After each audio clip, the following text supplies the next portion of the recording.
Oke, sebentar lagi jam 8.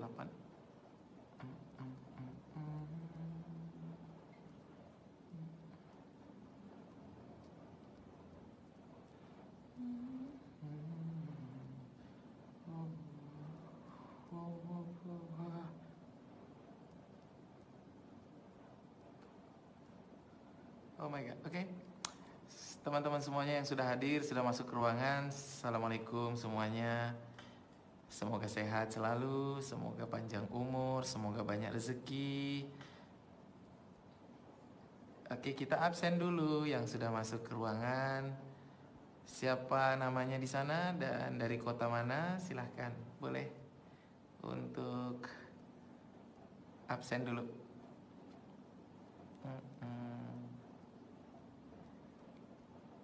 Yes. Okay, this one. Ya, sambil menunggu yang lain. Oke.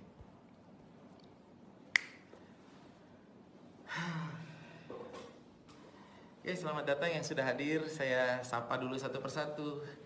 Ibu Nilam. Ibu Nilam sudah berapa hari nggak datang ke tempat saya? Ayo. Sudah berapa hari nggak ke rumah? Terus Bu Intan, Ibu Guru, ya. Pak Sugiono, Pak Alam, Mbak Dila Aziza hadir. Pak siapa lagi ini di bawahnya? Pak Suyadi. Oh, Mas Suyadi nih dari Gemolong nih Mas Suyadi ya. Oh iya, Pak Ali Jannatin dari Buton, Buton Utara, Sulawesi Tenggara. Sulawesi Tenggara, Butonnya Utara. Oke. Alim Al-Hajar Al-Ishaki, insyaallah. Nasma Sinergi. Oke. Pak Hendra, ya Allah Pak Hendra, lama tidak ketemu. Iya Pak Suyadi, Pak Solihin, Pak Bu Lili Hartati, Bu Muna, Umi Najma, Pak Adam Ibrahim. Assalamualaikum Pak Adam. Jakarta gimana? Udah mulai aman mudah-mudahan. Oke, kita akan mulai sebentar lagi insyaallah 5 menit ke depan kita akan mulai. Bu Aufia Ayu, Bu Baby Blue, Bu Rini, selamat datang semuanya. Pak Arif Rahman Lubis. Oh, Nasma Sinergi ini mantap semangatnya belajarnya. Oh, kalau ada tulisan Sinergi ini berarti jualannya Eco Racing ini insyaallah ya. Ini timnya Pak Adam ini kayaknya nih. Ya, oke. Teman-teman semuanya mudah-mudahan semua sehat. Di kotanya bagaimana masing-masing? Apakah kondisinya aman, terkendali? Hari ini kita mau bahas tema yang menarik, sensitif. Temanya tentang hutang. Temanya tentang hutang. Oke, temanya tentang hutang. Ya kalau bisa sih nggak usah ngutang sih ya. Apalagi buat teman-teman yang cowok ya, bapak-bapak, mending gak usah ngutang. Kan lucu bapak-bapak ngutang. Mending pakai singlet, Pak. Oke, sebelum kita mulai, kita tunggu sebentar. Ya, alhamdulillah. Jogja hadir, Masya Allah. Sawan. Pak Ahmad Sarudin, Makassar aman? Oke, kita mulai ya. Bismillah, mudah-mudahan Allah ridhoi, Allah berkahi. Bismillahirrahmanirrahim. Assalamualaikum warahmatullahi wabarakatuh. Alhamdulillahirabbil alamin. Segala puji bagi Allah Subhanahu wa taala yang memberikan kepada kita kenikmatannya.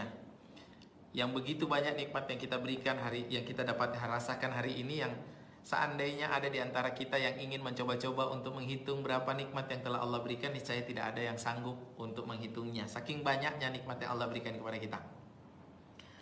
Dan salawat serta salam semoga selalu tercurahkan kepada uswatun hasanah kita, tauladan terbaik kita, Nabiullah Muhammad sallallahu alaihi wasallam.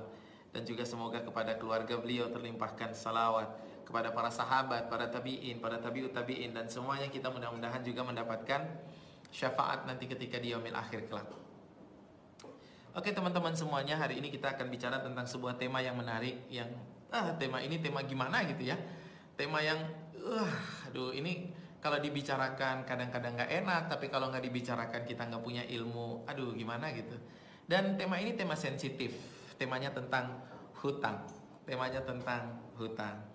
Tentu saja kita semua pengen supaya tidak memiliki hutang, tentu saja kita semua pengen supaya hidup ini nggak ada hutang. Ya itu keinginan kita semuanya. Teman-teman, saya berbicara tema ini bukan berarti saya tidak punya hutang. Ya Allah, teman-teman kalau tahu Allah menutupi aib kita ya.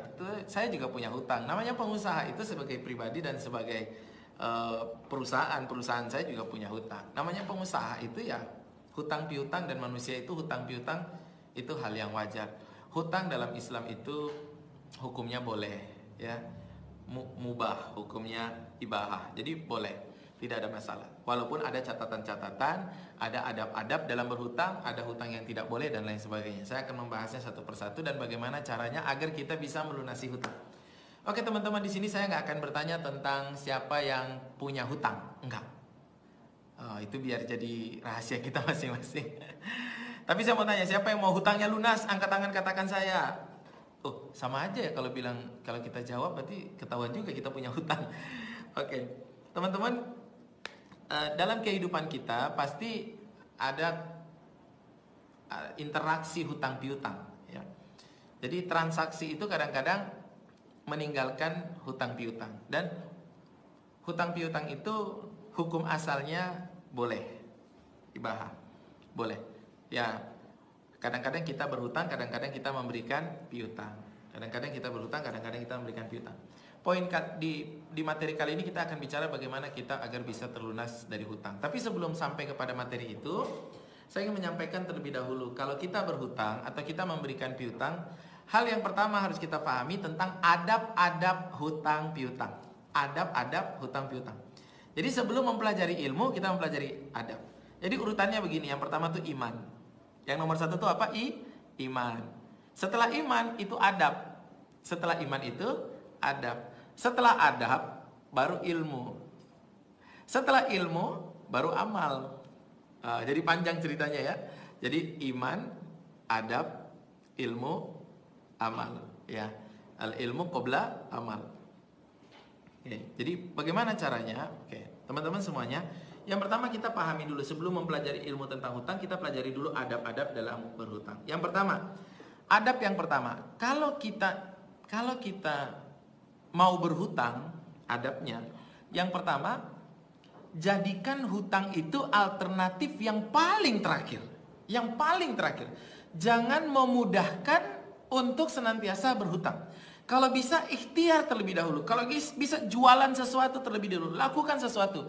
Jangan memudahkan untuk senantiasa berhutang. Jadi jadikan ini sebagai alternatif yang terakhir. Kalau memang kita sudah nggak bisa lagi, baru kita berhutang. Yang kedua, adab dalam berhutang, sebaiknya bagi kita yang tidak punya penghasilan, kalau kita tidak punya penghasilan, sebaiknya jangan berhutang. Kalau mau berhutang itu sebaiknya punya penghasilan. Jadi misalnya begini, kalau kita jadi karyawan, kita punya gaji. Karena kita punya gaji, kita berhutang. Kalau nanti kita dapat gaji, kita berhutang. Tapi kalau kita nggak punya penghasilan, nggak punya gaji, kita juga nggak punya bisnis, kita nggak punya pekerjaan, sebaiknya tidak berhutang. Karena nanti bagaimana membayar hutang itu pasti, sedangkan kita punya penghasilan belum pasti. Begitu pula kalau kita jadi pengusaha. Teman-teman yang pengusaha, ingat ya, ingat. Saya banyak sekali ketemu dengan orang yang berhutang dan masalah hutang ini melilit dirinya karena salah mengambil keputusan. Orang pengusaha itu boleh berhutang, pengusaha yang berbisnis boleh berhutang, syaratnya adalah kalau bisnisnya sudah menghasilkan profit. Kalau bisnisnya belum menghasilkan profit, maka tidak boleh berhutang. Jangan. Ibaratnya begini. Saya bisnis, saya jualan. Saya belum bisa jualan. Artinya saya nggak tahu cara jualan, saya nggak punya profit. Lalu karena omsetnya kecil, omsetnya sedikit, saya berpikir, saya omsetnya sedikit sekali, nggak nutup untuk biaya operasional, nggak nutup untuk biaya hidup. Lalu saya mengambil keputusan, saya harus berhutang agar saya bisa menutupi biaya hidup. Itu jadi masalah. Jangan berhutang ketika kita lagi nggak bisa jualan. Kalau kita belum tahu jualan, hutang itu hanya boleh sebagai pengusaha. Hutang itu hanya boleh kalau kita sudah bisa jualan, kalau kita sudah bisa menghasilkan profit. Orang-orang yang nggak bisa jualan, kalau kita hutangin mereka, kita kasih duit kepada mereka, itu kayak menaruh uang di dalam pasir atau di atas pasir hisap. Itu langsung dihisap semuanya uangnya. Habis, orang dia nggak bisa jualan kok. Orang dia nggak bisa jualan, kenapa dikasih uang? Maka semua uang itu pasti habis. Pasti habis. Maka syarat kita juga kalau kita mau pinjam uang, kalau kita mau berhutang, pastikan kita sendiri bisa jualan terlebih dahulu. Kalau kita nggak bisa jualan, kita nggak punya uang untuk biaya operasional, untuk biaya hidup, solusinya bukan dengan berhutang. Solusinya adalah dengan memperbanyak penjualan. Solusinya adalah menambah skill penjualan. Solusinya adalah belajar cara jualan. Bukan dengan berhutang, dengan mengatakan saya butuh modal. Bukan, salah. Kebanyakan orang dia belum bisa jualan, tapi dia mengatakan saya butuh modal, maka saya berhutang. Padahal dia belum bisa jualan. Pertanyaannya, kalau dia belum bisa jualan, nanti untuk bayar hutangnya pakai apa? Coba pakai apa? Kalau nggak ada, maka akhirnya hutang itu melilit dia. Maka teman-teman semuanya, jangan berhutang kalau teman-teman jualan itu belum profit. Kalau teman-teman jualan itu belum tahu caranya. Kalau teman-teman belum bisa jualan, lalu kemudian omsetnya kecil karena belum bisa jualan, lalu kemudian karena omsetnya kecil untuk membiayai operasional dan biaya kehidupan itu kurang, solusinya bukan menambah modal dari luar, tapi solusinya adalah belajar bagaimana skill jualan. Jadi modal itu utamanya bukan uang yang masuk dari luar. Uang yang masuk dari luar itu kalau kita sudah mau berkembang. Tapi kalau kita baru mau berjalan, baru mau berbisnis, baru mau jualan, yang modal utama itu adalah skill kita. Coba lihat, Rasulullah itu ketika jualan, ketika berbisnis, Rasulullah itu modal utamanya adalah dirinya. Rasulullah itu bisa jualan, pinter jualan. Semua orang senang Rasulullah itu kalau jualan. Modal itu dirinya, dia bisa, dia punya skill. Begitu pula Abdurrahman bin Auf. Coba lihat, perhatikan. Abdurrahman bin Auf ketika datang dari Mekah ke Madinah, sampai di Madinah dia dipersaudarakan dengan As'ad, dipersaudarakan dengan orang Ansor. Lalu kemudian As'adnya memberikan dia modal, memberikan dia ladang, memberikan dia rumah, memberikan dia istri. Tapi dia katakan saya tidak butuh semua itu. Apa yang dilakukan? Dia bilang tunjukkan kepada saya di mana pasar. Lalu dia pergi ke pasar. Apa modalnya Abdurrahman bin Auf yang membuat dia bisa menjadi kaya raya? Modalnya Abdurrahman bin Auf adalah dirinya. Dia bisa jualan. Dia punya kemampuan jualan. Maka teman-teman semuanya, ada beberapa orang pengusaha, mereka belum bisa jualan, belum tahu bagaimana cara menghasilkan omset, bisnisnya belum profit, tapi karena kurang uangnya mereka mengatakan aku butuh modal, aku butuh cari pinjaman. Lalu pinjaman itu dimasukkan dan pinjaman itu kemudian diserap habis karena mereka nggak bisa jualan. Jadi bagi pengusaha, kalau mau berhutang, pastikan bahwa dia sudah bisa jualan dan sudah tahu bagaimana caranya menghasilkan profit. Adab yang ketiga dalam hutang piutang adalah senantiasa harus ditulis. Ingat ditulis. Dalam surat Al-Baqarah ayat 282 diwajibkan bagi kita semua yang memiliki transaksi, yang ada jangka waktunya, yang tidak tunai, maka harus ditulis. Harus ditulis. Lalu hendaknya ada saksi. 2 orang saksi laki-laki. Kalau tidak ada laki-laki, 1 orang laki-laki diganti dengan 2 orang perempuan. Jadi bisa jadi 1 saksi laki-laki, 2 orang perempuan, jadi 3. Tapi kalau ada 2 orang laki-laki, maka cukup 2 orang laki-laki. Nah, jadi ditulis. Yang ketiga, adabnya dalam hutang piutang harus ditulis. Nah, kadang-kadang kita itu karena teman, kadang-kadang kita nggak nulis. Nah, kita perlu tulis. Jadi kalau misalnya sekarang jaraknya jauh nih, ya kita tuliskan. Kalau saya hutang, saya tulis di HP. Hutang tertulis. Jadi ketahuannya saya punya hutang. Iya, nggak apa-apa, hutang itu boleh. Yang nggak boleh itu nanti ada. Yang nggak boleh itu ada, ya.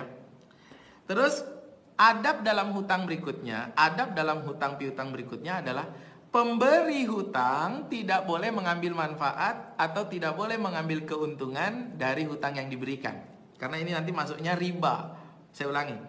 Pemberi manfaat tidak boleh tidak boleh mengambil manfaat atau keuntungan dari hutang yang diberikan. Contoh, kalau misalnya si A berhutang kepada saya 100.000, si A berhutang kepada saya 100.000, maka dia mengembalikan kepada saya 100.000, itu cukup. Kalau saya memberitahukan kepada dia begini, atau saya mengambil manfaat, misalnya dia berhutang 100.000 kepada saya, lalu saya mengatakan, kamu nanti mengembalikannya tolong tambah 10% dari hutangmu, berarti 100.000 tambah 10% sama dengan 110.000. Jadi kembalikan bulan depan 110.000. Kalau ada tambahan, maka itu masuknya riba. Jadi tidak boleh mengambil manfaat. Ataupun begini, orang si A ini pinjam sama saya 100.000, lalu dikembalikannya cicil selama 10 bulan, di mana setiap bulan itu 12.000.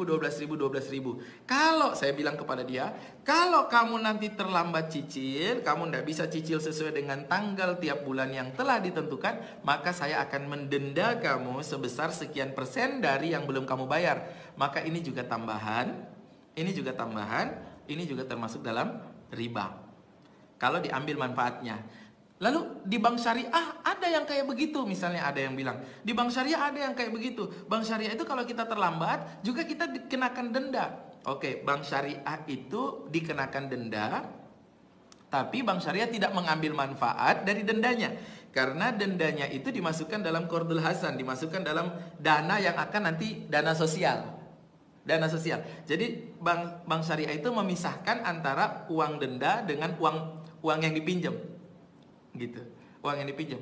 Jadi itu berbeda. Maka boleh-boleh saja. Jadi selama tidak mengambil manfaat. Tapi kalau kita mengambil manfaat, maka itu riba. Kalau bank syariah mengambil denda tapi itu tidak menjadi manfaat bagi bank syariah, itu diberikan kepada dana sosial. Lalu kenapa harus dikasih denda? Karena kalau bank syariah tidak didenda, tidak memberikan denda, maka yang terjadi ada moral hazard. Ada orang-orang yang kalau tidak didenda, mereka akan memperlama. Mereka akan nanti aja nggak apa-apa, uangnya dipakai dulu, begitu. Sehingga harus ada hitungan dendanya. Jadi memang ini kondisi di mana tidak sama seperti zaman dulu juga, zaman Rasulullah. Karena moralnya orang dulu sama moralnya orang sekarang juga berbeda.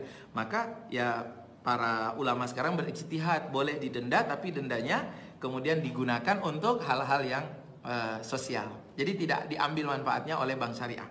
Jadi boleh, ya menurut saya sih boleh, tidak ada masalah. Jadi tidak boleh mengambil keuntungan dari hutang. Kalau misalnya begini, si A pinjam uang sama saya 100.000, lalu saya bilang ini uangnya silahkan dipakai sesuai dengan yang tadi disampaikan, katanya mau buat beli ini, silahkan ini uang 100.000-nya, mau dikembalikan kapan? Lalu si A menjawab, insya Allah dikembalikan bulan depan tanggal 1. Lalu tanggal 1 bulan depan si A-nya datang kepada saya mengembalikan itu kepada saya, dia mengembalikan 100.000-nya, lalu kemudian dia tambahkan 10.000-nya, dia mengatakan, Coach, ini saya kembalikan uang 100.000-nya, lalu ini saya tambahkan 100.000-nya, terima kasih banget ya. Maka kalau dia menambahkan 100.000 sedangkan saya tidak mensyaratkan di awal, itu dibolehkan karena itu masuknya menjadi hadiah. Itu bukan riba. Kalau riba itu mensyaratkan di awal. Maka teman-teman semuanya, adab dalam berhutang yang keempat tadi adalah pemberi tidak boleh mengambil keuntungan atau tidak boleh mengambil manfaat atau mensyaratkan keuntungan atau manfaat. Yang kelima, bagi orang yang punya piutang, adabnya adalah kalau nanti menagih dan ternyata orang yang berhutang belum bisa membayar, maka adabnya adalah memberi tangguhan atau menangguhkan. Teman-teman yang memberikan atau yang punya piutang, teman-teman yang punya piutang kepada orang lain, kepada orang yang membutuhkan, Allah bilang dalam Al-Quran, barang siapa yang memberikan pinjaman yang baik kepada Allah Subhanahu wa taala di jalan Allah Subhanahu wa taala, maka Allah akan menggantinya ratusan kali lipat. Maksudnya apa pinjaman yang baik? Salah satunya adalah memberikan pinjaman kepada orang yang membutuhkan, memberikan pinjaman kepada orang yang ingin atau orang yang nggak punya kebutuhan tapi nggak punya uang. Jadi ketika kita memberikan piutang kepada orang itu belum mengembalikan, maka yang harus kita lakukan memberi tangguhan dan meminta kepada Allah, ya Allah mudahkanlah rezeki dia, mudahkanlah rezeki saya. Mudah-mudahan Allah ganti itu rezeki kita dari arah yang lain. Jadi sederhana. Jadi memberi tangguhan. Yang ke berikutnya adalah mensegerakan. Mensegerakan. Oke, itu tadi adab-adabnya. Nah, sekarang kita berbicara apa celakanya. Apa celakanya? Teman-teman semuanya, dalam interaksi kita, kehidupan kita, hutang piutang itu sesuatu yang tidak bisa kita hindari. Tidak bisa kita hindari, ya. Jadi itu pasti ada dalam kehidupan kita. Lalu apa yang harus kita lakukan ketika kita punya hutang atau ketika kita punya piutang? Yang pertama, kalau kita punya hutang, yang pertama, niatkan di dalam hati, walaupun kita sekarang nggak mampu, ya, misalnya saya punya hutang, saya belum mampu membayar. Walaupun belum mampu membayar, tapi niatkan di dalam hati kita bahwa kita insya Allah akan segera membayar. Insya Allah akan segera membayar. Ada hadis yang diriwayatkan oleh Imam Bukhari mengatakan bahwa barang siapa yang punya hutang, tapi tidak berniat untuk membayarnya, maka dia akan ketemu dengan Allah Subhanahu wa Ta'ala di akhirat itu sebagai pencuri, statusnya sebagai pencuri. Masya Allah, sebagai pencuri. Maka teman-teman semuanya, dari awal yang pertama ketika kita berhutang, maka kita harus berniat, insya Allah kita bayar. Dan hadis yang lain juga mengatakan, barang siapa yang punya niat untuk membayar, maka Allah akan mampukan dia. Tapi barang siapa yang punya niat tidak akan membayar, maka dia akan mendapatkan hukuman dari Allah Subhanahu wa Ta'ala. Nah, teman-teman yang semuanya, yang pertama yang harus kita lakukan ketika kita punya hutang adalah kita meniatkan untuk membayar. Ini celaka kalau kita nggak niat untuk bayar. Nggak niat untuk bayar, ini celaka. Yang kedua AC-nya mati. Yang kedua teman-teman, orang yang berhutang walaupun matinya mati syahid, misalnya mati dalam peperangan gitu ya, syahidnya fisabilillah begitu, matinya mati syahid, itu tertahan di depan pintu surga, nggak bisa masuk surga kalau dia punya hutang. Masya Allah, itu bayangkan ya, itu orang yang mati syahid loh. Orang mati syahid itu orang yang luar biasa sekali, luar biasa. Apalagi misalnya nanti matinya mati biasa. Orang yang mati syahid, yang biasanya tanpa hisab, yang biasanya langsung bisa masuk surga, itu kalau punya hutang dia tertahan, ya. Terus bayarnya pakai apa kalau sudah terlanjur? Bayarnya pakai apa? Bayarnya kalau orang yang masih hidup punya piutang sama dia mengikhlaskan, maka selesai. Tapi kalau nggak diikhlaskan, maka nanti di akhirat itu dibayarnya pakai pahala, pakai amal soleh, pakai pahala. Masya Allah, kalau bisa janganlah kita jangan bayar pakai pahala, ya. Jadi teman-teman semuanya, kalau bisa ya kita selesaikan semua hutang-hutang kita di dunia. Karena kalau bayar pakai pahala, pahala kita tuh nggak banyak gitu. Ya, kita selalu mengejar-ngejar untuk berbuat baik, selalu mengejar-ngejar untuk mendapatkan banyak pahala. Kan eman-eman kalau nanti sampai di akhirat ternyata kemudian pahala kita habis karena untuk membayar hutang. Iya kan? Iya, mudah-mudahan semuanya yang berhutang hari ini, mudah-mudahan tahun 2020 Allah memberikan kekuatan kepada kita, memberikan rizki kepada kita agar kita bisa lunas hutang-hutangnya, insya Allah. Lunas hutang-hutangnya. Teman-teman, saya menuliskan semua orang yang saya punya hutang sama dia, saya menuliskan di HP saya. Oh iya, HP saya lagi dipakai ini ya buat rekam. Di HP saya ini yang sedang dipakai buat ngerekam itu ada notes, aplikasi namanya Google Notes. Di situ saya menuliskan satu hutang kepada berapa hutang. Saya menuliskan dan saya mencoba untuk membayarnya satu persatu, Jadi hutang itu hal yang biasa. Semua orang kaya itu punya hutang. Teman-teman jangan kira Abu Rizal Bakri nggak punya hutang. Teman-teman jangan kira Sandiaga Uno nggak punya hutang. Teman-teman jangan kira enggak, mereka dan perusahaan mereka itu juga punya hutang. Biasanya semakin kaya sebuah perusahaan semakin banyak hutangnya. Makin banyak hutangnya. Tapi yang terpenting adalah bagaimana kita membayar, dan perusahaan kita punya kemampuan untuk membayar. Seandainya perusahaan itu dilikuidasi bisa membayar semuanya. Oke. Nah, terus bagaimana caranya untuk kita bisa melunasi hutang? Oke, bagian yang terakhir. Bagaimana caranya kita bisa melunasi hutang? Jadi kita sudah membahas yang pertama adab dalam berhutang, yang kedua adalah celakanya orang yang tidak berhutang. Saya takut ya, karena salah satu hal Rasulullah itu pernah tidak memandikan. Rasulullah itu pernah tidak memandikan orang yang punya hutang dan belum selesai. Maaf, tidak mensolatkan, bukan tidak memandikan, tidak mensolatkan jenazah orang yang, Insya Allah, berat kan? Berat kan? Mudah-mudahan kita doakan, mudah-mudahan kita semua bisa lunas dari hutang-hutang kita di tahun 2020 insya Allah. Sebelum Allah memanggil kita menghadapnya, mudah-mudahan kita semuanya bisa lunas hutang, ya, secara pribadi. Kalau hutang secara perusahaan itu tidak apa-apa, karena nanti misalnya hutang secara perusahaan, kalau perusahaan kita sudah profesional ya, nanti kalau kita sudah meninggal, insya Allah yang membayar adalah penerus kita. Kalau perusahaannya sudah profesional. Nah, sekarang bagaimana cara melunasi hutang?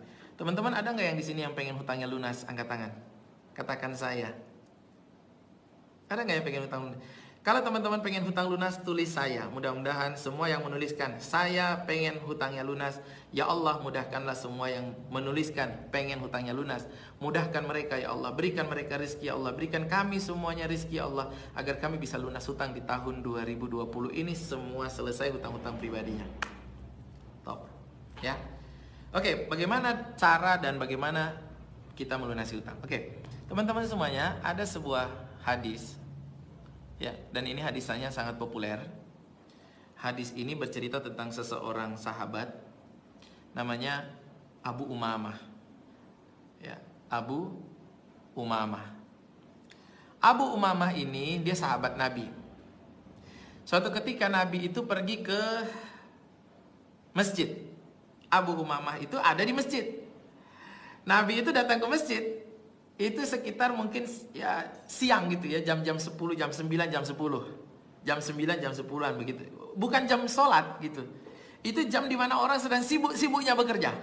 Sibuk-sibuknya bekerja. Nah, pada waktu Nabi ke masjid ketemu dengan Abu Umamah lagi di masjid. Abu Umamah ini lagi duduk, merenung, bingung. Lagi bingung. Abu Umamah ini lagi bingung. Lalu datanglah Rasulullah Sallallahu Alaihi Wasallam mendekati Abu Umamah ini. Lalu kemudian Rasulullah mengatakan begini, wahai Abu Umamah, orang itu sekarang itu jam-jam begini itu lagi pada kerja semuanya, semua lagi sibuk bekerja. Apa yang engkau lakukan? Kenapa engkau sedang bingung di sini? Kan gitu. Kenapa engkau duduk di sini aja bingung? Kayaknya wajahmu itu wajah yang membingungkan. Kenapa nggak bekerja? Lalu Abu Umamah pun curhat sama Rasulullah. Ya Rasulullah, aku lagi bingung. Gitulah kira-kira. Saya tuh bingung gimana ya, hati saya ini gundah, hati saya ini waduh. Saya ini sekarang ini lagi banyak hutang, terlilit hutang dan orang-orang pada nagih. Wah, orang-orang pada nagih semua. Jadi bingung saya. Apa yang harus dilakukan? Bingung. Nah, akhirnya ya saya duduk di masjid ini. Akhirnya saya duduk di masjid kayak begini. Lalu apa yang disampaikan oleh Rasulullah, dan ini kita bisa contoh. Teman-teman ikuti lalu contoh. Rasulullah bilang begini kepada Abu Umamah. Nanti teman-teman bisa cari hadis yang bercerita tentang Abu Umamah. Jadi Rasulullah bilang begini sama Abu Umamah. Kalau begitu begini, maukah engkau saya ajarkan doa? Wih, Masya Allah ya. Masya Allah. Maukah engkau saya ajarkan sebuah doa yang kalau engkau praktekkan, kalau engkau bacakan, maka engkau akan bebas hutangnya, engkau akan hidupnya tenang, engkau akan masalahnya selesai. Masya Allah. Mantap. Ini tipsnya langsung dari Rasulullah. Tipsnya langsung dari Nabi Muhammad Sallallahu Alaihi Wasallam kepada Abu Umamah dan juga kepada kita semuanya. Gitu. Agar bebas hutang. Jadi, maukah engkau aku ajarkan doa yang kalau engkau bacakan, Masya Allah, kalau engkau praktekkan, kalau engkau lakukan ini, bacakan terus menerus, ya, maka ini akan bisa melunasi hutangmu. Ini akan bisa membuat engkau bebas dari hutang. Ini akan bisa membuat hatimu tenang, hatimu senang, hilang semua kegelisahan. Masya Allah. Lalu Abu Umamah kira-kira jawabannya apa? Mau nggak kira-kira diajarin sama Nabi langsung dari sumbernya ilmu? Mau nggak kira-kira? Mau, Masya Allah. Mau, luar biasa. Lalu apa yang diajarkan oleh Nabi? Sebuah doa yang sering kita bacakan, sebuah doa yang matsur, sebuah doa yang pagi dan sore kita baca. Cuman kadang-kadang orang baca, orang gak memahami dan gak mempraktekkan. Tapi Abu Umamah membacanya pagi sama sore. Kenapa harus dibaca pagi dan sore? Nanti saya akan kasih tahu, dibaca pagi dan sore. Lalu dan dipraktekannya, dan itu berhasil membuat Abu Umamah lunas hutang-hutangnya. Ya. Jadi apa yang diajarkan oleh Rasulullah SAW? Rasulullah mengatakan, kalau engkau pengen lunas hutang, bacalah doa ini pagi dan sore, lalu bacakan, lalu praktekkan. Apa itu? Doa yang sering kita baca. Yang pertama, Allahumma inni a'udzubika minal hammi wal hazan, wa a'udzubika minal ajzi wal kasal, wa a'udzubika minal jubni wal bukhl, wa a'udzubika min ghalabatid dain wa ghahrir rijal. Saya ulangi. Allahumma inni a'udzubika minal hammi wal hazan. Allahumma inni a'udzubika minal ajzi wal kasal. Allahumma inni a'udzubika minal jubni wal bukhl. Allahumma inni a'udzubika minal jubni wal bukhl wa a'udzubika min ghalabatid dain wa ghahrir rijal. Apa artinya? Coba perhatikan. Dan kenapa kita harus bacakan pagi dan sore? Coba lihat ya bagaimana Rasulullah mengajarkan kita supaya kita bisa bebas hutang, bisa membayar hutang-hutang kita. Coba lihat. Kita bahas satu persatu. Yang pertama, Allahumma inni a'udzubika minal ajzi wal kasal. Ya Allah, aku berlindung kepadamu dari sifat yang cemas, sifat yang khawatir, hati yang bimbang. Jadi, ternyata teman-teman, tips untuk membayar hutang, tips untuk bisa lunas hutang, itu yang pertama adalah minta sama Allah agar hati kita tenang, agar bimbang itu hilang, agar cemas itu hilang, agar ragu-ragu itu hilang, agar kekhawatiran itu hilang. Dirubah dengan apa? Ketenangan. Dirubah dengan apa? Kegembiraan. Ternyata tips yang pertama dari Rasulullah supaya kita bisa bebas hutang, minta sama Allah yang punya hati, yang maha membolak-balikkan hati, minta sama Allah agar hati kita tenang. Agar hati kita tenang. Allahumma inni a'udzubika minal hammi wal hazan. Ya Allah, aku berlindung kepadamu ya Allah dari hati yang was-was, hati yang gelisah, hati yang penuh dengan kekhawatiran. Jadi minta dulu. Kenapa teman-teman semuanya? Kenapa tips yang pertama Rasulullah ajarkan itu membetulkan hati?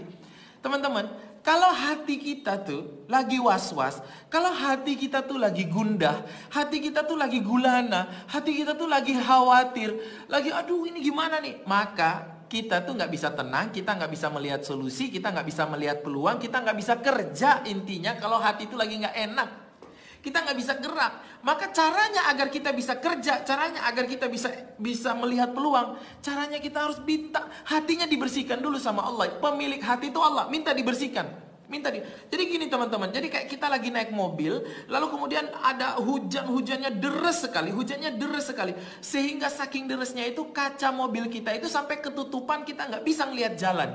Apa yang harus kita lakukan supaya kita bisa melihat jalan? Apa yang harus kita lakukan supaya kita bisa jalan terus? Apa yang bisa kita lakukan supaya kita bisa melihat peluang? Yang harus kita lakukan pertama kali adalah kita membersihkan kaca, wipernya dinyalakan lalu kacanya bersih. Ketika kacanya bersih teman-teman, Masya Allah kita melihat jalan dan akhirnya kita bisa sampai pada tujuan. Tapi apa yang terjadi ketika kacanya kotor? Kita nggak bisa melihat peluang. Maka Rasulullah mengajarkan, minta dulu supaya hatinya bersih. Minta dulu supaya hatinya itu dibukakan dulu itu, biar kita semangat. Teman-teman pernah nggak merasakan ketika lagi bad mood, lagi ada musibah, lagi orang telepon marah-marah, orang minta duit, orang datang ke rumah. Pernah nggak merasakan hati yang lagi gelisah? Enak nggak kerja? Enak nggak kita mau produktif? Nggak bisa produktif. Kita tidak bisa ngelihat peluang.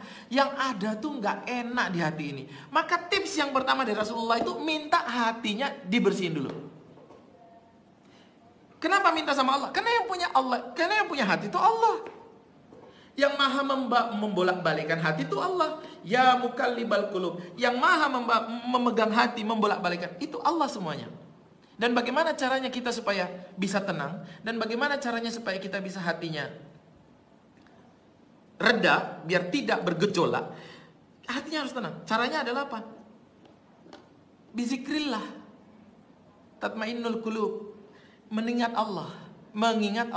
Maksudnya apa mengingat Allah? Dengan berzikir, dengan membaca Quran. Dan yang lebih utama adalah mengingat Allah itu adalah menyerahkan semua urusan kita kepada Allah dan yakin bahwa Allah pasti memberikan kita beban ini. Pasti Allah sudah takar kemampuan kita. Allah nggak akan menyia-nyiakan, Allah nggak akan membebani kita sesuatu yang melebihi dari kemampuan kita. Allah bilang la yukallifullahu nafsan illa wus'aha. Jadi kita serahkan, mengingat Allah tuh ingat bahwa kita punya Allah gitu loh. Jadi tenang gitu. Ingat bahwa kita punya Allah, jadi tenang. Kita punya Allah. Itu dulu yang pertama. Tips yang pertama dari Rasulullah. Hammi wal hazan itu dihilangkan. Minta sama Allah. A'udzubika. Ya Allah, aku berlindung kepadamu. Minal hammi wal hazan. Wa a'udzubika minal ajzi wal kasal. Yang kedua. Tips yang kedua apa dari Rasulullah? Tipsnya adalah agar kita lunas hutang, agar kita selesaikan hutang-hutang kita. Wa a'udzubika minal ajzi wal kasal. Ya Allah, minta lagi sama Allah ya. Aku berlindung kepadamu ya Allah dari sifat malas, dari sifat apa? Lemah. Ajzi wal kasal. Kasal itu artinya malas. Jadi ya Allah, aku berlindung kepadamu dari lemah dan dari malas. Ya Allah, aku berlindung kepadamu. Artinya apa? Kita meminta kekuatan.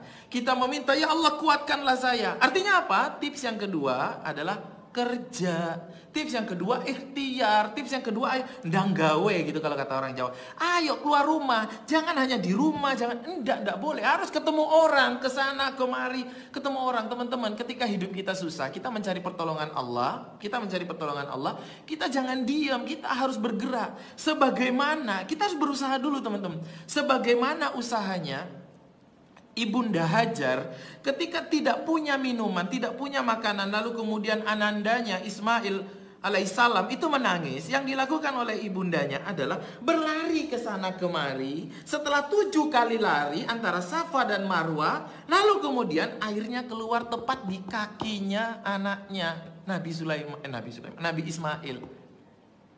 Tapi ada usaha terlebih dahulu, sebagaimana Ibunda Hajar berlari ke sana kemari. Sebagaimana itu juga Nabi Musa itu usaha dulu. Jadi Nabi Musa itu dapat keajaiban, dapat miracle, dapat keajaiban memukul tongkat, lalu laut itu terbelah. Tapi teman-teman ingat ya, laut itu terbelah setelah Nabi Musa itu lari-lari dulu, dikejar-kejar sampai ngos-ngosan dulu. Sampai sudah tidak ada lagi jalan, baru disitulah pertolongan Allah itu turun. Jadi kita berusaha dulu, mastatoktum dulu, sekuat tenaga kita. Sampai kita sudah habis. Ya Allah, aku udah gak kuat. Di saat itulah pertolongan Allah itu turun. Jadi kalau kita menginginkan pertolongan Allah tapi di rumah aja, nonton TV, SCTV, lalu kemudian Indosiar, kemudian kita gak ngapa-ngapain, pertolongan Allah gak turun. Pertolongan Allah itu turun ketika kita mastatoktum, bekerja sesungguh-sungguhnya, kita totalitas, kita sudah berusaha mati-matian. Sudah kita nggak punya tenaga lagi, saya udah di sana, saya nggak mau di rumah itu nggak bisa. Saya harus keluar ke sana, tapi saya nggak punya apa-apa lagi. Maka disitulah pertolongan Allah itu turun. Apa itu mastatoktum? Teman-teman semuanya, mastatoktum itu bekerja totalitas. Ada seorang murid yang bertanya kepada kiainya, apa itu mastatoktum? Lalu kiainya bilang ini, sini, kamu kalau mau tahu artinya mastatoktum, itu kamu coba lari. Sekarang lari, puterin ini. Dia lari. Sudah 1 putaran, dia tanya sama kiainya, sudah belum Yai? Belum, lari lagi. Sudah 10 putaran, dia udah capek, tanya lagi, udah belum Yai? Belum, lari lagi. Sampai dia nggak ada tenaga lagi, sampai dia habis tenaganya, sampai dia jatuh di tanah. Ya tuh, aku udah nggak kuat lagi Yai, ya itu. Kata kiainya, itulah mastatoktum. Kamu melakukan sesuatu sampai kamu tenaganya habis, sampai kamu benar-benar nggak sanggup, sampai kamu benar-benar nggak kuat lagi, itulah mastatoktum. Dan di saat itulah insya Allah miracle itu hadir, keajaiban itu hadir, teman-teman. Maka untuk bisa itu kita minta sama Allah. Rasulullah memberikan tips yang kedua tadi. Allahumma inni a'udzubika minal ajzi wal kasal. Ya Allah, aku berlindung kepadamu dari sifat lemah, dari sifat malas. Jadi kalau kita sudah minta tips yang pertama itu membersihkan hati. Tips yang pertama itu membuat hati kita senang.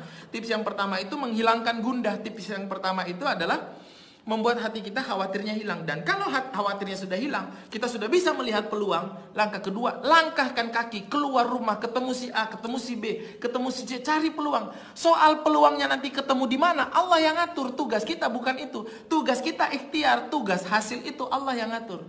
Tapi ikhtiar itu kewajiban kita. Ikhtiar itu kewajiban kita, teman-teman semuanya. Maka jangan di rumah, keluar. Ketemu orang, bekerja, cari peluang, tanya, ini ada peluang apa? Saya bisa melakukan apa? Lakukan dulu, jangan orang sudah kasih peluang ini, aduh kayaknya susah. Orang sudah kasih peluang itu kayaknya kok berat ya. Orang udah kasih peluang itu, aduh apa aku bisa? Ya enggak mungkin, kita lakukan saja. Soal hasil, Allah yang tentukan. Itu bukan wilayah kita.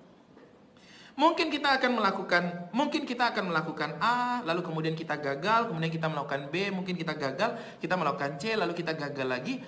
Rezeki kita itu mungkin di F.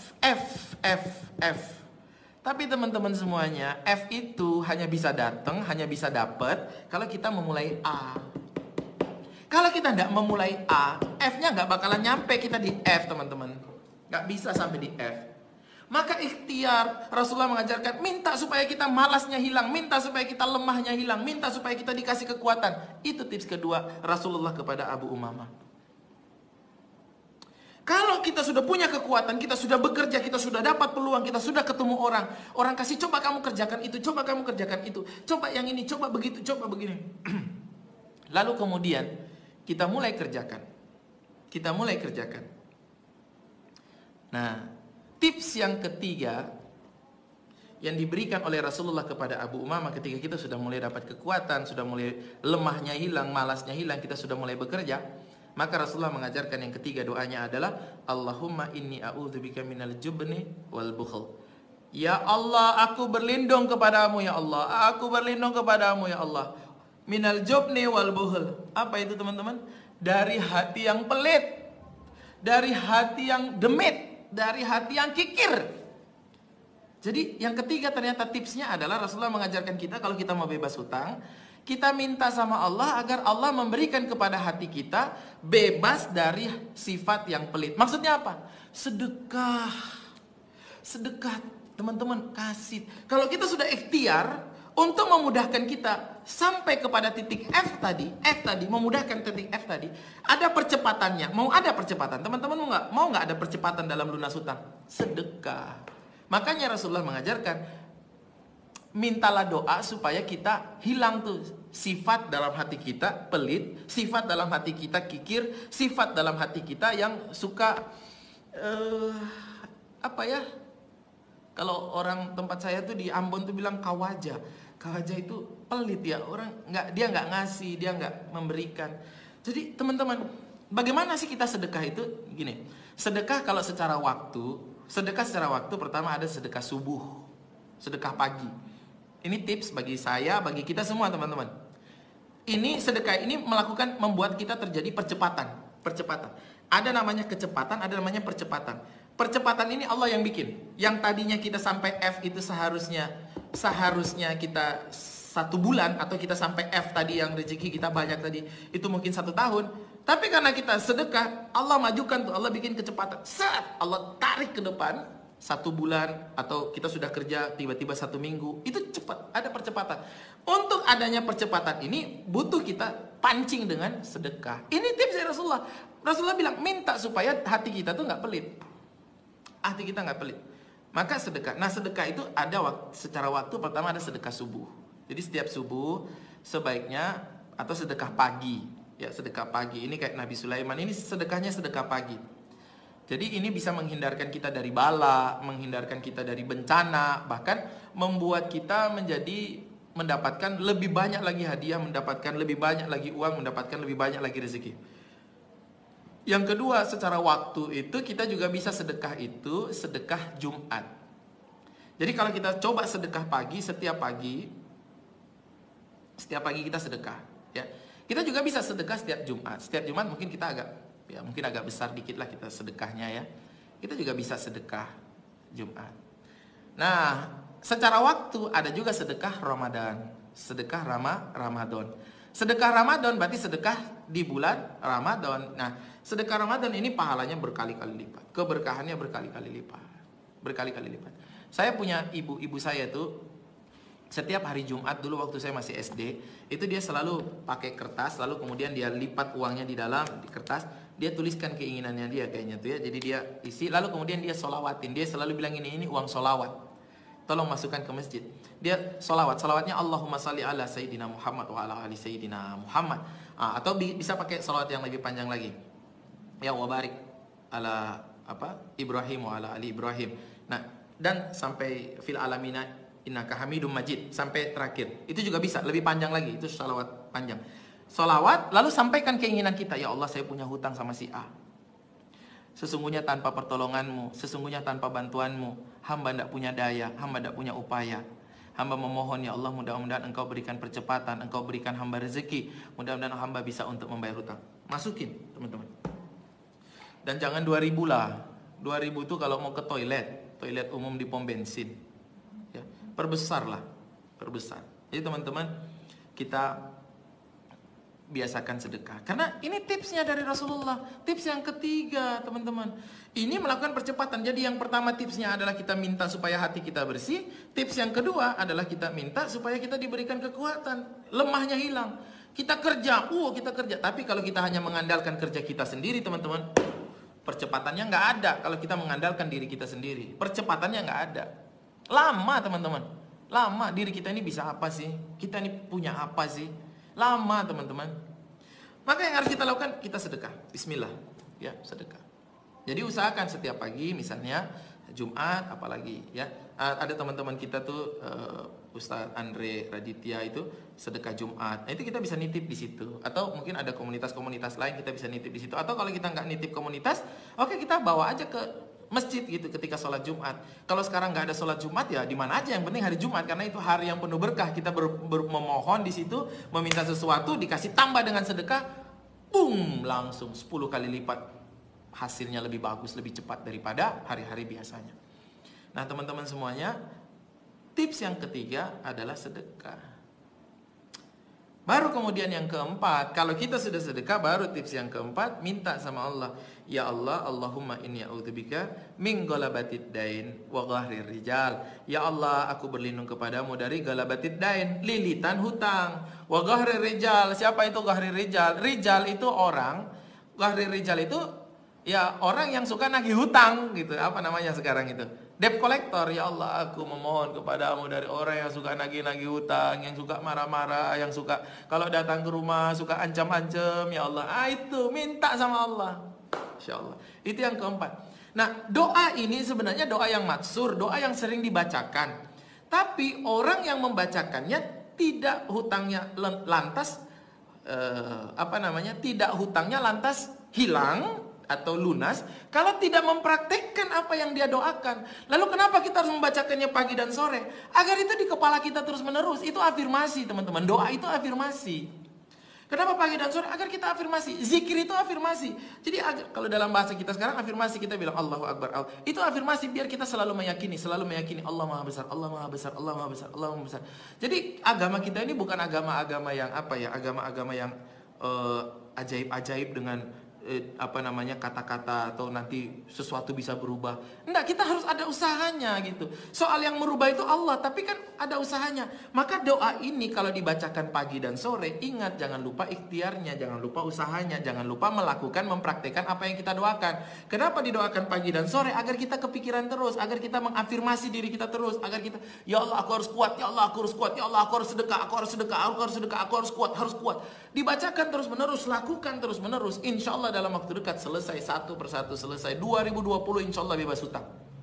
Insya Allah. Amin. Amin. Allahumma amin. Jadi itu tips yang diberikan langsung. Teman-teman kalau yang belum hafal doanya, teman-teman bisa beli kumpulan doa-doa maksur, al-maksurat yang dikumpulkan oleh ulama-ulama, misalnya oleh Syekh Hasan Albana atau ulama-ulama yang lain. Atau teman-teman kalau hanya pengen doa itu, ya tinggal cari, buka Google, tulis doa bebas hutang. Itu doanya keluar. Doa bebas hutang, itu doanya keluar. Nah, saya menceritakan apa asbabnya, bagaimana doa itu ada, bagaimana isinya, kandungannya, dan bagaimana prakteknya. Kalau kita mempraktekkannya, insya Allah, mudah-mudahan Allah mudahkan, hutangnya selesai. Hutangnya selesai, mudah-mudahan insya Allah. Terakhir, cerita masih tentang Abu Umamah.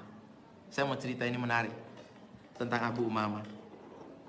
Suatu ketika teman-teman, Abu Umamah ini punya uang tinggal 3 dinar. Punya uang tinggal 3 dinar. Dinar itu mata uang emas, campuran emas. 3 dinar. Ya. Nah, uangnya ini terakhir nih tinggal 3 dinar. Ketika waktu-waktu antara duhur sama asar, dia lagi duduk depan rumah. Lewat itu pengemis. Pengemis minta duit. Pak, duit Pak.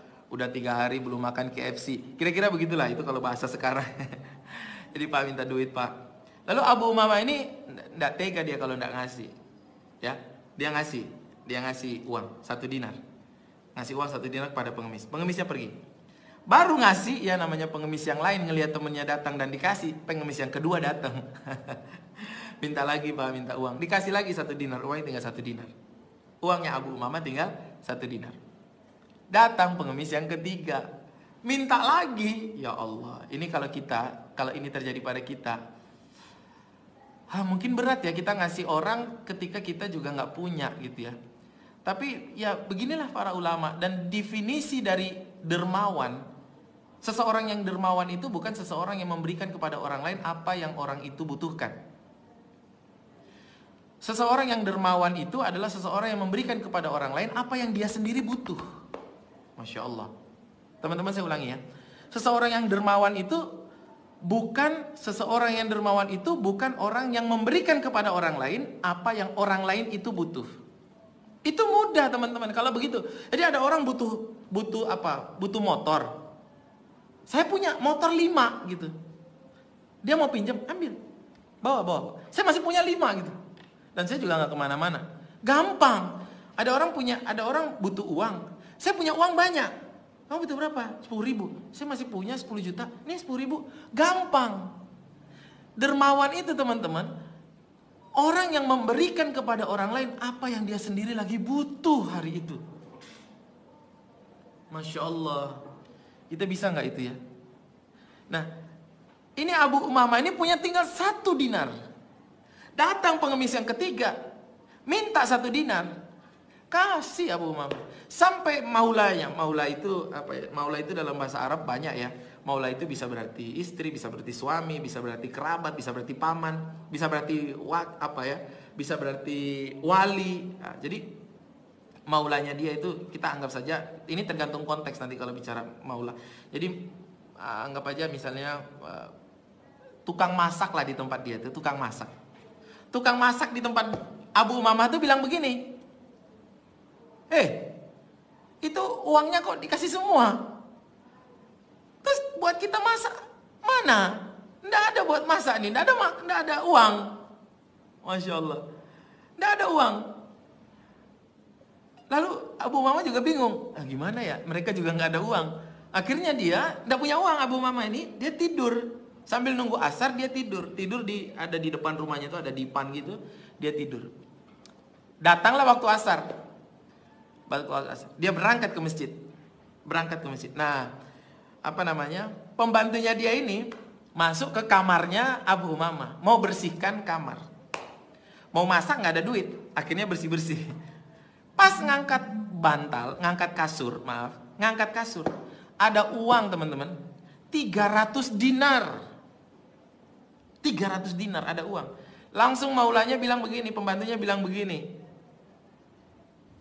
oh ternyata ngasih 3 dinar ke orang, ternyata dia nyimpan buat kita 300 dinar.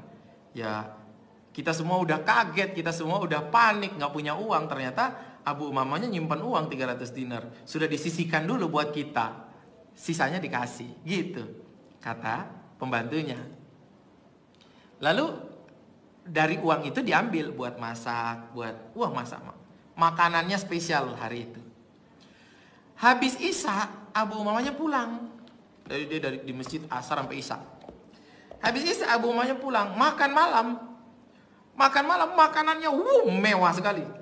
Mewah. Abu Umamah tanya, ini uang dari mana? Banyak sekali makanan kita ini hari ini. Terus maulanya bilang, lah sini, saya tunjukkan. Angkat kasurnya. Nah ini, oh ternyata kamu masih simpan uang ya, 300 dinar di sini di dompet. Abu Umamah tuh bingung. Nah itu uangnya siapa? Bukan uang saya. Saya tidak pernah nyimpan uang. Masya Allah, itu teman-teman, itu keberkahan. Balasan yang Allah langsung balas tunai. Abu Umamah nggak punya sama sekali. Cuman tinggal 3 dinar. Dia berikan 3-3-nya itu kepada pengemis teman-teman. Apa yang terjadi? Allah ganti 100 kali lipat. 300 dinar ada di bawah bantalnya, ditemukan oleh pembantunya. Masya Allah, Masya Allah. Abu Umamah sampai bingung, tapi dia bilang, ya sudahlah, ayo makan. Akhirnya mereka makan. Nah teman-teman, yang hal-hal begini yang saya ceritakan seperti Abu Umamah dapat 300 dinar, ini bukan cerita yang baru bagi kita teman-teman. Ini cerita yang sudah sering kita dengarkan. Bahkan mungkin terjadi pada diri kita. Benar gak teman-teman? Terjadi pada diri kita. Kalau pada diri saya itu sudah berulang-ulang kali teman-teman. Sudah terjadi berulang kali. Maka mau gak kita mau bersedekah? Mau nggak kita untuk memberikan harta yang terbaik dari diri kita, yang kita punya, untuk orang yang membutuhkan? Kalau kita bisa melakukannya, Allah bilang barang siapa yang memberikan pinjaman yang baik, qardul hasan, kepada Allah Subhanahu wa taala, di jalan Allah Subhanahu wa taala, untuk orang-orang yang membutuhkan, untuk orang-orang yang berjuang di jalan Allah, Allah ganti 10 kali lipat, 100 kali lipat, insyaallah. Sesungguhnya kita itu bertransaksi dengan manusia, tapi urusan kita sebenarnya dengan Allah. Allah yang ganti. Jadi kalau kita bantu orang, jangan lihat orang itu, jangan pernah berpikir orang itu nanti mudah-mudahan bisa bantu saya. Jangan.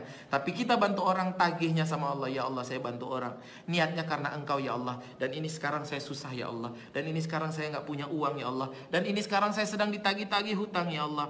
Maka saya butuh bantuanmu ya Allah. Lunasi hutang-hutang saya tidak tahu bagaimana caranya.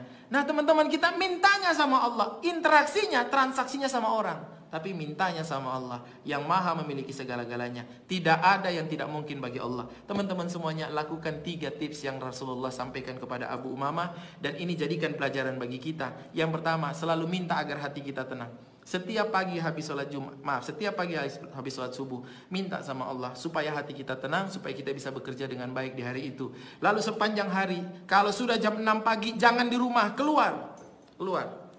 Kalau belum maghrib, bilang perlu, jangan pulang, keluar. Cari sesuatu, cari peluang, cari rezeki. Sampai kita nggak kuat, sampai kita, nanti Allah yang mendatangkan. Soal bagaimana rezeki itu datang, soal bagaimana uang itu datang, nggak usah dipikirin. Yang dipikirin, kita harus berusaha, kita harus ikhtiar. Soal bagaimana rezeki itu datang, nggak usah dipikirin. Otak kita nggak nyampe untuk memikirkan bagaimana cara Allah menyampaikan rezeki itu kepada kita. Allah punya terlalu banyak skenario yang bisa dibuat. Teman-teman semuanya, lakukan urusan kita, lakukan bagian kita, insya Allah Allah akan melakukan bagiannya. Allah Subhanahu wa taala, Allah menjanjikan, dan Allah tidak akan pernah mengingkari janjinya. Allah tidak akan pernah mengingkari janjinya. Teman-teman, lakukan 3 tips. Minta yang pertama, hatinya biar tenang. Yang kedua, kerja habis, totalitas, habis-habisan, sama seperti Nabi Musa, berlari habis sampai di ujung lautan udah nggak ada jalan. Disitulah keajaiban terjadi. Sebenarnya Nabi Musa mungkin bisa protes, ya Allah, nggak dari tadi gitu loh kasih keajaiban biar kita nggak perlu harus lari-lari sampai di sini. Tapi begitulah jalannya keajaiban. Sebagaimana Siti Hajar, mungkin nggak, dia bisa protes, ya Allah, mbok tadi nggak usah pakai lari-lari gitu loh, langsung di awal gitu ngasih. Bisa, tapi begitulah jalan keajaiban. Kita harus berusaha sampai kita habis tenaganya, sampai kita habis, sampai jalan mentok, baru kita lihat pertolongan Allah, cahaya Allah itu ada di situ, dan kita akan mendapatkan pertolongan Allah ketika kita sudah memberikan semua kekuatan kita. Lalu kemudian jangan lupa untuk melakukan percepatan rezeki dengan lakukan sedekah. Itu tips yang ketiga dari Rasulullah. Dan yang keempat ditutup dengan Rasulullah mengatakan, minta juga doa agar kita tidak diganggu, agar kita tidak digoda hati kita, keseriusan kita bekerja dengan orang yang selalu nelpon, orang yang selalu WhatsApp. Jadi kalau kita nggak mau dapat WhatsApp dari orang yang menagih, kita nggak mau dapat telepon dari orang yang menagih, minta sama Allah. Allah yang punya segala sesuatu. Minta. Masya Allah, kalau kita minta, ya Allah, Allahumma inni a'udzubika min ghalabatid dain wa ghahrir rijal. Ya Allah, aku berlindung kepadamu dari lilitan hutang, dan aku berlindung kepadamu ya Allah dari orang-orang yang menagih hutang. Itu yang keempat. Kalau kita melakukannya, insya Allah kita akan lunas hutang. Ingat, harus 1, minta tenang. 2, ikhtiar pol, habiskan tenaga kita, mastatoktum. 3, ingat, yang ketiga, percepatan. Yang keempat, minta supaya mereka jangan ganggu kita dulu. Kita lagi fokus. Nanti kita lunasin, gitu. Masya Allah. Teman-teman semuanya, mungkin itu materi kita pada malam hari ini. Teman-teman, panas nggak hari ini? Pengen lunas utangnya, insya Allah ya. Kita doakan mudah-mudahan semuanya. Ini bukan malam Jumat, ini malam Minggu, tapi malam apapun kita berdoa, insya Allah Allah dengar. Karena Allah ada dimanapun, kapanpun. Ya, teman-teman, kita doakan mudah-mudahan hutang kita semuanya lunas. Tahun 2020 adalah tahun pembebasan. Masya Allah. Bismillah, Allahu Akbar. Sampai ketemu lagi, insya Allah besok saya akan berbicara tentang apa yang harus kita lakukan di masa-masa corona seperti ini. Besok. Jadi bagaimana caranya kita bisa survive? Bahkan bukan hanya survive, bagaimana kita bisa bertumbuh di masa-masa corona. Bagaimana melakukan sesuatu yang luar biasa di masa-masa yang sempit seperti ini. Insya Allah besok hari Ahad malam kita akan bicara tentang itu jam 20 sampai jam 21. Saya udah kayak pembawa acara aja ya, kayak presenter ya. Mudah-mudahan ini jadi amal saleh bagi saya, dan ini menjadi keberkahan bagi kita semua. Billahi taufiq wal hidayah wal afwan minkum. Saya mendoakan teman-teman semuanya, Bapak Ibu semuanya, dan tolong saya juga didoakan mudah-mudahan kita semua berhasil dunia akhirat. Assalamualaikum warahmatullahi wabarakatuh.